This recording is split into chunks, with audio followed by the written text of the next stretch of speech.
ഈ കൂമ്പിടി എന്ന് പറയുന്നതൊക്കെ സിനിമയിൽ മാത്രമേ കണ്ട് പരിചയമുള്ളൂ. ഇടയ്ക്ക് നടന്നൊരു സംഭവത്തിന്റെ CCTV ദൃശ്യത്തിൽ ഇത് കാണാനിടയായി. തൃശ്ശൂരിലെ കുന്നംകുളം പോലീസ് സ്റ്റേഷനിൽ 2013 ഏപ്രിൽ 6 നടന്നൊരു ക്രൂരമായ മർദ്ദനം. യൂത്ത് കോൺഗ്രസ് ചൊവ്വന്നൂർ മണ്ഡലം പ്രസിഡന്റ് സുജിത്തിനെതിരായിട്ടായിരുന്നു ഈ ആക്രമണം നടന്നത്. അതും കണ്ണൂരിൽ CCTV ക്യാമറകൾ നീക്കി. രക്ഷകൾ പുറത്തുനിന്ന് വളരെ പെട്ടെന്നുള്ള വാർത്തയായിട്ടായിരുന്നു. പക്ഷെ അതിന് പിന്നിൽ ഒരു നീണ്ട കാലത്തെ കാത്തിരിപ്പുണ്ട്.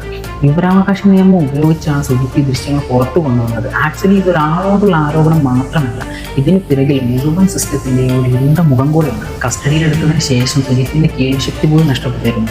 ആ ദിവസം നടന്നത് ഒരാൾക്കെതിരെയുള്ള ക്രൂരതയ്ക്കപ്പുറം ഒരു മനുഷ്യനിഷേധം കൂടിയാണ്. പൊതുസ്ഥലത്ത് വെച്ച് തന്റെ സുഹൃത്തുക്കളെ ഭീഷണിപ്പെടുത്തിയ പോലീസ് ഉദ്യോഗസ്ഥരെ സുജിത്ത് ചോദ്യം ചെയ്തതായിരുന്നു ഈ സംഭവത്തിന്റെ തുടക്കം.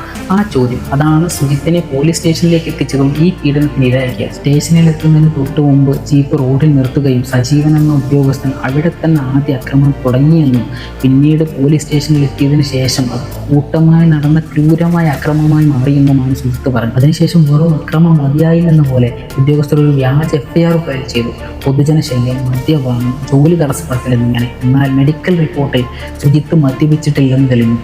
കോടതി ഇതനുസരിച്ച് ജാമ്യം അനുവദിക്കുകയും ചെയ്തു. എന്നാൽ സംഭവം അവിടെ അവസാനിച്ചില്ല. ഉന്നത ഉദ്യോഗസ്ഥർക്കും മനുഷ്യാവകാശ കമ്മീഷനും സുജിത്ത് പരാതി നൽകി.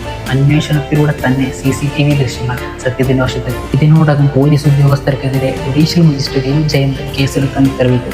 ഇനി കോടതി മേൽനോട്ടത്തിലായിരിക്കും നിയമ നടപടികൾ പുരോഗമിക്കുന്നത്. ഇതൊരു വ്യക്തിയുടെ ആക്രമണം മാത്രമല്ല, ഒരു സിസ്റ്റം എങ്ങനെ ഒരു സാധാരണക്കാരൻ ചെറുതായി കണ്ട് ദൂഷിക്കാം എന്നതിന് ഉദാഹരണം കൂടിയാണ്. ഈ സംഭവം നമ്മളോട് ചോദ്യം ചോദിക്കുന്നത്, ഒരു ജനാധിപത്യം ഒരാൾക്ക് ചോദ്യം ചെയ്യാനുള്ള അവകാശം ഉണ്ടായിരിക്കില്ല, അതിന് മറുപടി ക്രൂരതയാണ്.